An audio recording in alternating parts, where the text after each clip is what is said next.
This is Rita Matuzic, and you are listening to the Real Talk, Real Results podcast, the show that does not sugarcoat B2B marketers' everyday challenges and discusses actionable, realistic solutions. Today, we're talking about the evolving role of a modern B2B CMO while scaling smart, leading through change, and navigating for the future. Joining me is Kathryn Hilton, CMO at AbsenceSoft. Kathryn, can you tell our audience a little bit about your background and expertise? Yeah, great. Thanks so much for having me today. I'm really excited to be here. So yes, I'm currently CMO at AbsenceSoft, which is a leave-in accommodations management SaaS software. And I've been there for about 2.5 years. I've been in both B2B, B2C environments and marketing in the past. We are a leave-in accommodations management platform for HR teams. My background, really, I have been in B2B space for the last 10 years, but before that, I've been on both agency and client side on B2C brands, as well as B2G brands in addition. Cool. Thank you so much for sharing your background. I do want to talk a little bit about the background of B2B CMOs and that they come from all different worlds. And what did your path look like, and how has that shaped your leadership style? Yeah, no, it's a great question because, yeah, I think you're right. Everyone comes from different places. And I have always been in marketing, but, that was one thing that quite honestly, I didn't actually know what I wanted to do. I think I'm probably one of many, but started out in marketing, actually in PR more so, and focused really at the beginning of my career in more consumer brands, fashion retail, quick service restaurants as well. Been on the agency side as well, been on a larger agency working with one large client, smaller agency, got to oversee several different clients in different industries, and then made the move to really B2B focused environment in probably over 10 years ago now. And so since then, but I think the commonality through all of that for me has been, and I've always been a part of a business and teams that are really growing. So it is that scaling piece, and that is really what's exciting to me. So how do I started out as I was the person who, okay, we've got to do this 10 more times. How do I make that more efficient? How do we think about this at scale? And so that's been a commonality for me throughout my experiences. I also think that, being at, a couple different various on both the B2C side, consumer brands, also, different industries, I've been able to pull on those experiences with coming in and really focusing in on B2B SaaS, because there's definitely commonalities across industries, businesses. People are usually trying to solve the same problem at the core, and definitely some more consumer driven motions that do work in B2B. So that's also been a helpful thing for me in my experience as I've grown kind of in my leadership roles as well. And the last thing, I actually did get the chance, my last role, actually, in addition to leading marketing, I also served as a general manager over an actual kind of SaaS data business. So I was overseeing the marketing, the inside sales team, it was also e-commerce, customer support and success. So that was kind of 2 years I was doing that. And it was a great experience for me. It wasn't actually something, honestly, transparently, that I proactively would have said, yes, I want to do this. But the opportunity was one where I learned a lot. And it also has given me even a better perspective to, how marketing does support those. We always support those different functions, but even better insight to what is successful there. So that's been a really great learning opportunity for me as I've continued to focus on B2B SaaS as well. Yes, I love that. And I want to talk a little bit about what you said with your background focused on being in like high growth companies, scaling environments, because I think that's most companies these days with all of the changes that are happening across technologies, business, everything. So, in a high growth or an acquisition ready company, how do you think about structuring the marketing organization to scale efficiently without burning out the team? Yes, that is an art and a science, and it is a balance that I think constantly has to be rebalanced, and it's tricky. But I think, well, first of all, I think it really does. Every business is going to be a little bit different, and so depending on what stage they're in, what talent is already there, what the objectives are. Is it really, usually it is, you've got to scale the demand machine, the go-to-market machine. but are there other priorities at play too? And that really helps determine kind of where the team needs to focus. But, I think in general, there, some consistencies definitely are there. The first being, I think it really is about making sure that there's the roles and responsibilities in the marketing team are really clear, but that also has to change. And so in these kind of smaller organizations, smaller teams, you usually are going to need those kind of Swiss Army knives, if you will, that people that are wearing lots of different hats and can wear lots of different hats. It's also an ability to be able to supplement with fractional or freelance talent as well. But as people or as the needs grow, then you've got to add more focused talent in, and so those hats get less. People are wearing less hats, or the hats get bigger, whatever way you want to think about Yeah. it. But that knowing kind of when to make those decisions are tricky. And so that's, I think for any CMO, something you've got to kind of keep a pulse on and really talk to your team about it and understand the priorities and when to make those shifts. But I think in that, really defining clear swim lanes, roles and responsibilities amongst the team, really outlining processes that are repeatable. How do we do this? How do we all work together in this an efficient way is really important. It's kind of block and tackling. And I think sometimes I used to think, well, I don't want to explicitly say like, hey, you need to do this and you need to do this. But quite honestly, people appreciate that. It gives them clarity and they can help build that with you. And if everyone understands, who's on first with a situation, it just leads to a lot cleaner execution. So I know that's, kind of pretty basic, but I think it's critically important. Another thing is just even, a big thing too is identifying the priorities in the business and being really clear with your leaders, with your stakeholders, aligning, okay, here's the business strategy, here's the objectives. From a marketing perspective, here's what we're going to support that we feel like is going to make the most impact. And this is what we're going to focus on. What's critical in this is also saying, yeah, and here's what we're not going to focus on right now. And that is hard. That doesn't, people don't always like that. And so then it's also the conversation of, well, great, if we want to focus on this, we can do that, but it's probably going to take additional resources.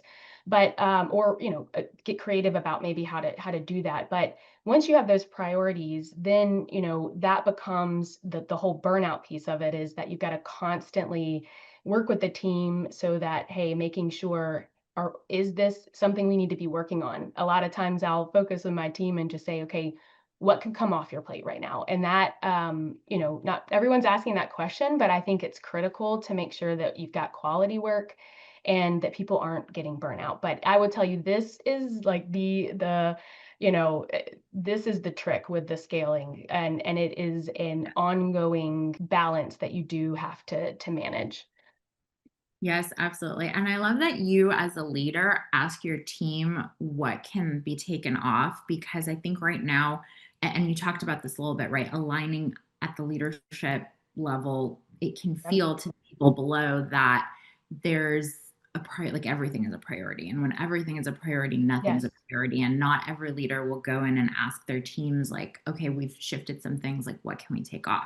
And I think something like on the alignment discussion is, how do you approach that alignment with leaders, or even that friction, especially sometimes with like a CEO or other leaders or founders who are still deeply involved in sales and they're struggling to let go of early stage go to market models.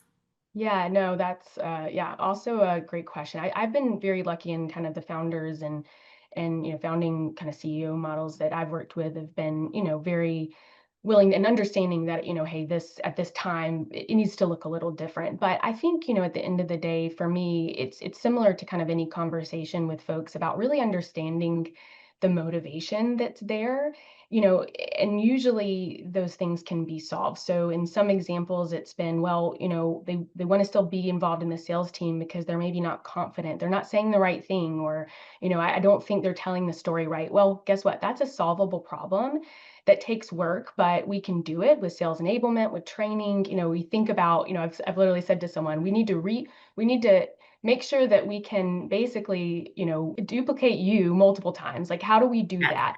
How do we duplicate you at scale? And so, that can be solved, but that's an effort. And then, or some motivation maybe, well, that's just, it's what they're passionate about. That's what that's what gets them up in the morning and what has been exciting part of it. But I think those things can then be funneled in other areas that really also are impactful for the business, like thought leadership. So if it's telling the story, then let's get that person in front of people at a trade show. Let's get them on podcasts. Let's get them telling that story in different ways that actually is being more impactful at this stage of the business too.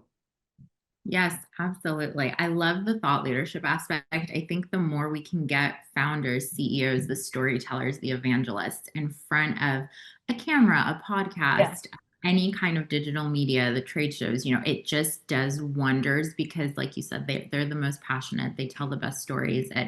It works so nicely. And that's a Yeah. great area of alignment between marketing and that leadership Yeah. team who wants to tell the story of the company. One thing I want to touch on related to leadership alignment, because I think it comes up a lot for the marketing org, is how do you demonstrate to that team and even the CFO and the CEO specifically that marketing isn't just a cost center, but they're also a business driver?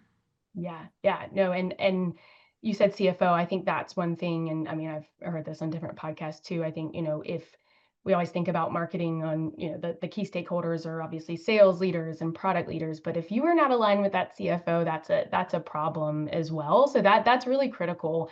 But I think, I have been, I guess the one thing I'll say on this, I was thinking about this. I think I've also been very lucky to work and sometimes intentionally at places that do see marketing as a strategic business lever.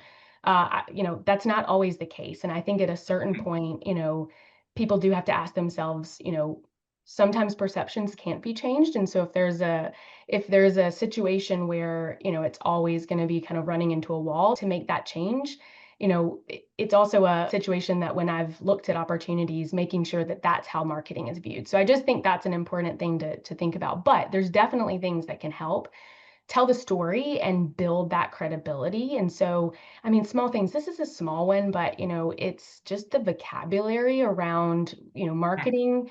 We do spend a lot of money and we have a lot of expenses, right? But if we think about them, they really, really are investments in the business. So how are we, so when we're thinking about the budget for 26, it's okay, these are the investment areas. This is what we're going to invest in because we know it's going to work.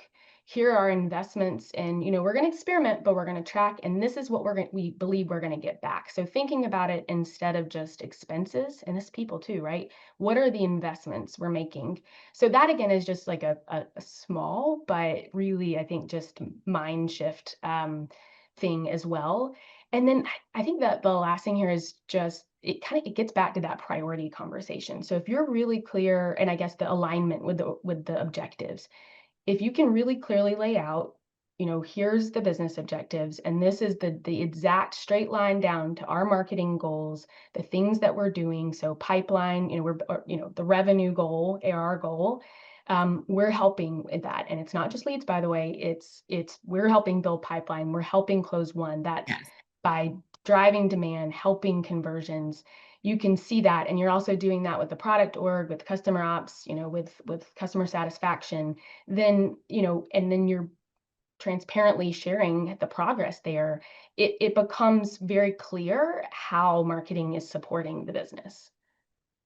Yes, I love that you called out, and you said it's small, but I disagree. I think it's big. The vocabulary, the Yeah. nomenclature, speaking the language of other teams and helping them Yes. Yeah. understand the costs are in fact investments. And like you said, they're Yeah. helping to close business, they're helping to accelerate deals. And that small change is a huge mind shift change. And on the topic of investments, because this is a big one that everybody's talking about right now, is like investing in AI technology and what does that look like for teams, and what Yeah. is AI agent and what do you build in-house versus outsource. And so there's so much discussion, there's so much hype, and everything is still early stage in terms of Yeah. how implementation is Yeah. looking, what it's looking like in real life. But what's been useful in practice for B2B marketers today from like your perspective, and where do you see that true potential versus things that are just being hyped in the media. Yeah, yeah, no, I mean, you can't not talk about AI now, right? And, I think, for me, it makes me so many feelings at one time. It's like exciting, nervous, and old all at one time. But it is moving so fast, and I think that is the thing. You can't not talk about it, and you can't not really lean in and understand and learn, because I think that is the thing overarching. And I think we talked about this before. I don't think anyone really fully knows or can wrap their head around what will change in the next several years. What was happening today, what will it look like, right? I mean, that's never the case, but there's so much happening at a rate is just it's crazy. So I think, where we've been trying to focus, and I've personally been trying to focus, is just that let's get as educated as we can. Let's test. I think for me, the really kind of practical, short term, immediate application is just on that efficiency standpoint. And I get excited about that because from the scaling perspective, I'm like an operations person at heart too.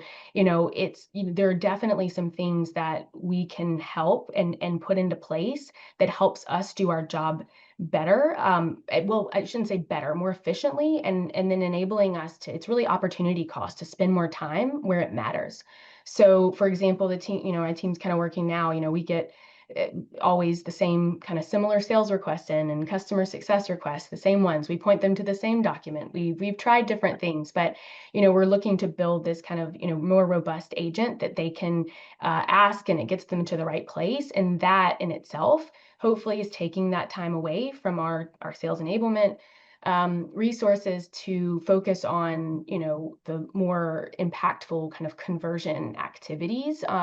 So that's an example. Or our workflow to create a webinar, and the content all around that takes X amount of days now. Let's get that. Yeah. I mean, those are very practical, tangible things that we're putting in place now. That, to me, that is very exciting, because we can unlock. I think this is where it gets into the conversation of, are we going to be replaced? I don't. I think we're going to be replaced by people who know how to leverage AI. I think that's what people say. I think it's about how do you leverage it to make yourself more efficient, and scale so that you can do the things that matter. I think it's one of those things. You see a new AI tool and software popping up left and right. I think you have to have a experiment with those things, but have some healthy amount of be cautiously optimistic about them, and and kind of see where things settle. So I think there's a lot. It's overwhelming, right? So Oh, I yeah. think it is just about, again, testing, getting your hands dirty, and where those moments you can find applicable, like really, helpful applications, then move on those quickly. Yes, absolutely. I agree. It's so fast and so unknown and so much fear because of the Yeah. speed at which it's moving and the unknown of what it will bring. I like to hope and think, I don't know how true this is. Nobody's got a crystal ball. But they used to talk about digital marketing in the same kind Yes. of way when marketing Yep. automation came about, when we moved to Yep. digital, all of these things were going to go away. And they didn't go away, they changed, right? Like you Exactly. still Yep. do billboards, but now you can place ads on every single web Yep. page that you want for a certain amount of budget. There's tools to do that. There's new roles to do that. And so I like to hope, like I was saying, that we'll just Yeah. have teams who report into marketing that is like the AI marketing team because they're building Yes. the agents, or they're a part of the marketing operations team, and also tools that we currently use, right? Like how are the existing marketing automation tools going to evolve, like Marketo and HubSpot Yes. and Pardot, and even the Sixth Sense and demand bases of the world. Like they're going to have to incorporate AI. 'Cause Yep. so many of these small tools right now do things that marketers want, but are they scaling the way we want? Right. We don't know Exactly. that yet. That's yes. And everything requires budget and resources, and everyone has tight budgets right now and very Yep. quickly shifting expectations. And so, as a leader, with all of these considerations and fast movements of things, how do you think about structuring your team and the technology investments that you want to make for efficiency and innovation? Yeah, and it's funny because you said, it is, I think, with AI. you're right. I'm hopeful in the same way. I think it will hopefully again make things better, but and it will, right, in so many ways. But it is similar in some ways of like you said, the digital marketing. I remember it was, oh my gosh, we're getting emails instead of Yes. mailing addresses, and then social media. What do we do with all this, and how many channels we have now in different ways? And so it will be an evolution. But I think just faster, right? But I think the similar, I guess, answer around kind of the tech and budget question is that I think I wouldn't say that the approach should necessarily change from how people should be thinking about a budget, because I feel like there's always, the view and the goal of the budget is how can you be most efficient with those dollars, the investments, right? Right.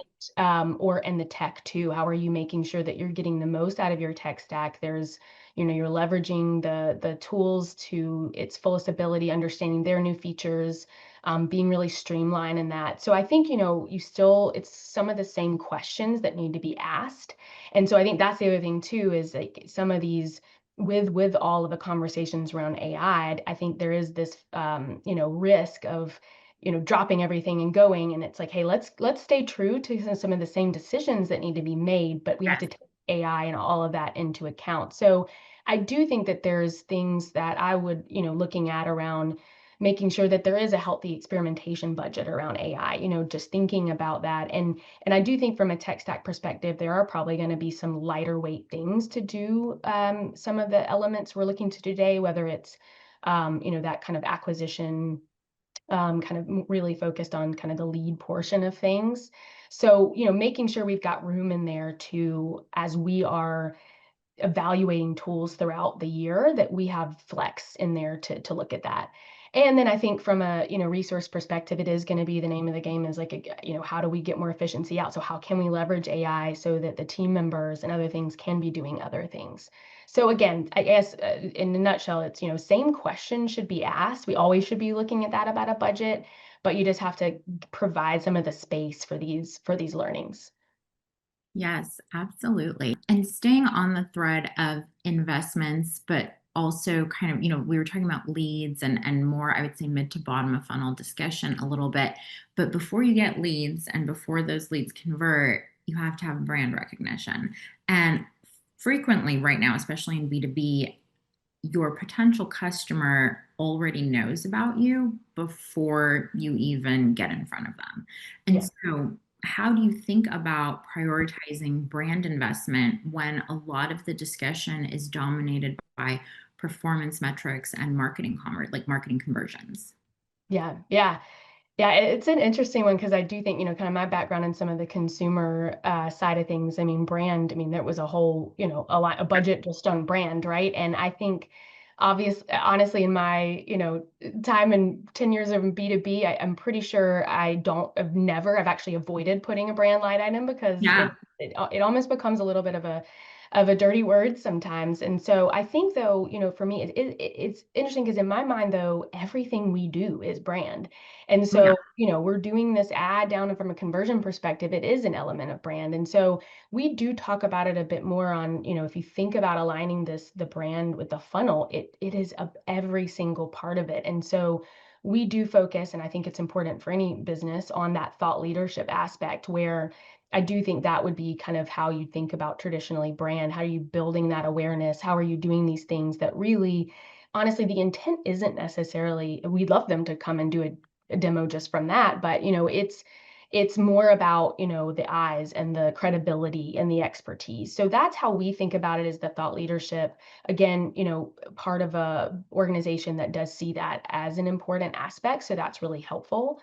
I think the only other thing I'd say is that there absolutely is a place to say, hey, we do need, and is important, and this is based on, the business itself, where there are going to be times that it comes that says, hey, we either need to revisit our positioning, our brand, because of either we're not having an awareness, or the competitive set, the landscape has changed, or we're adding on these new, product categories or features that we need to revisit. And that, where I think the story there is that you've got to build is that business case around, hey, this is why we need to revisit or have a brand refresh or whatever that is. We need to kind of have a brand audit. We need to look at this, but it's coming at it from a business case perspective. And when that happens, I think that's got to be a full team sport with the full Yes. exec. So that's things that I think are earmarked are important. And that's up to a CMO to kind of bring to the table and start the discussion and really get the buy-in that that's important.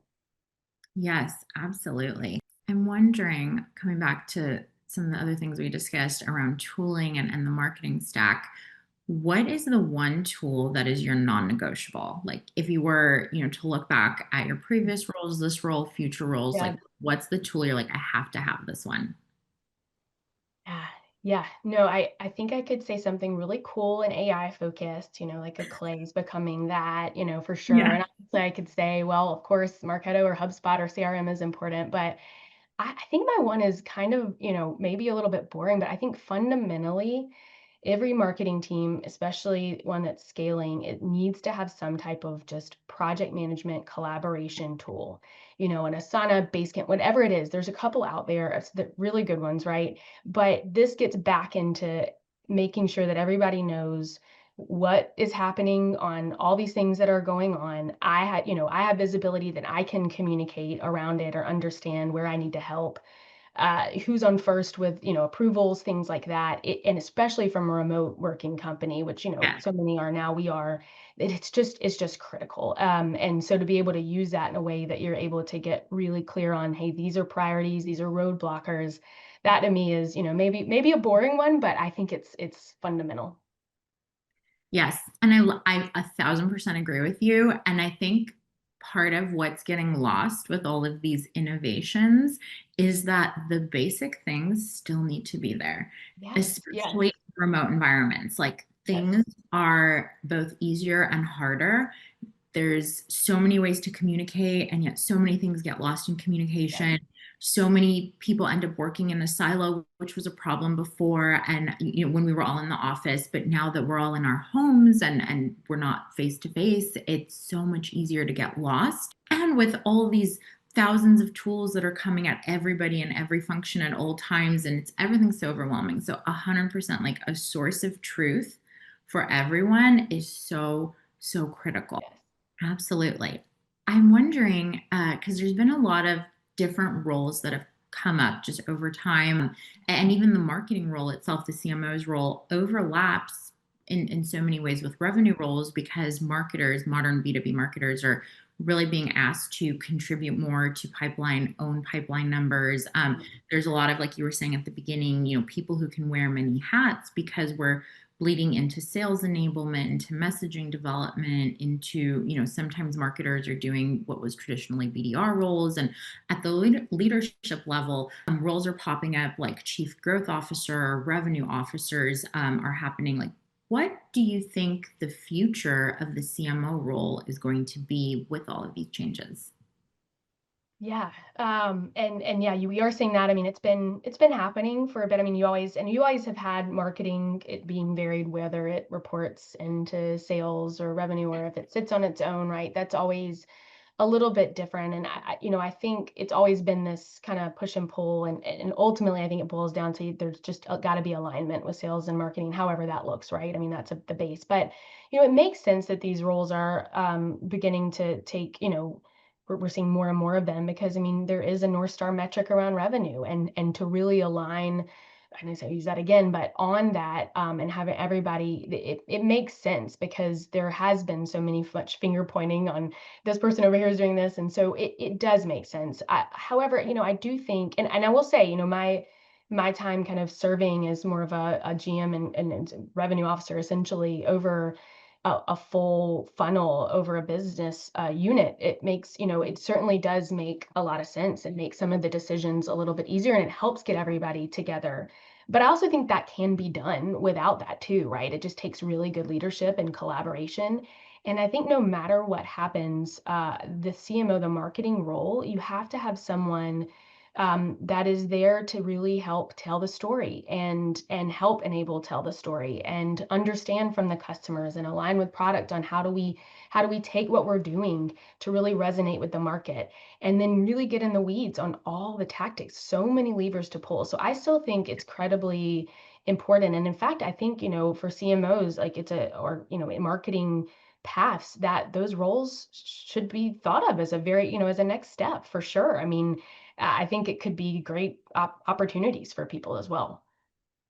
Yes, absolutely. And for our final question, a little bit less serious for the audience and also just, for yourself, looking back at your career, what do you wish you had known sooner? I've asked people have asked me this question a lot. I always have a hard time answering it because I feel like, the same things that so I'm going to say, I think learning the art of saying no, and I struggle with that a little bit because I think being open and proactive to opportunities has certainly absolutely made me successful in my career. I didn't say this before, but throughout my marketing career, like I am definitely one of those Swiss Army knives. I've done a little bit of everything. And that's usually because I've said like, yeah, I'll give it a try. So that certainly has made me successful and learn. But I think at a certain point, uh, you know, this gets into the burnout that, it's not manageable, or maybe it's learning, not maybe not the art of saying no, but like when to raise your hand and say like, hey, I maybe need to reevaluate my plate, and being proactive in that, and being it's okay with that, because no one wants anyone to be burnout. And it also doesn't it doesn't do good for anybody. It's not doing no one's doing getting quality work out of someone. And so there's definitely been times where I am, worst at and have gotten better at it, but overloading myself and saying yes to things. And there is a way to say, I call it the yes, but, right? It's like, well, yes, but let's talk about where this fits within the priorities. And so just learning that and being confident with that type of conversation earlier in my career, I think would have been helpful to make sure that I'm, doing the best also for myself, but also for the business. And also, I think in times people can take a little bit of advantage of folks that do that. And so just making sure that, people know that that's okay, and have your voice, have conversations about what, you have to pick and choose your times for this, but just a little being more confident in that as well. Yes, I love that. Having boundaries and knowing how to Yes, ask yes, for yes. priorities. Yes. Because guess Well, what? Like no one's gonna, and as a manager too, I think that's the thing, is that I think I always, and I've seen people on my team are like, yeah, I'm good, I'm good. And I'm like, I'm not sure if they're good, but I can't know for sure, And so it does that, being honest and transparent is okay. And they're not gonna say like, oh, we're out of here. It's like, okay, how do we do this? How do we manage your plate a little bit better? yes, yes, I love that. Kathryn, it has been so lovely speaking with you. Thank you so much for Same. taking It's the been time. fun. And for the listeners, for more marketing content, please don't forget to subscribe to the channel, and we will see you all next time. Thank you. Thank you.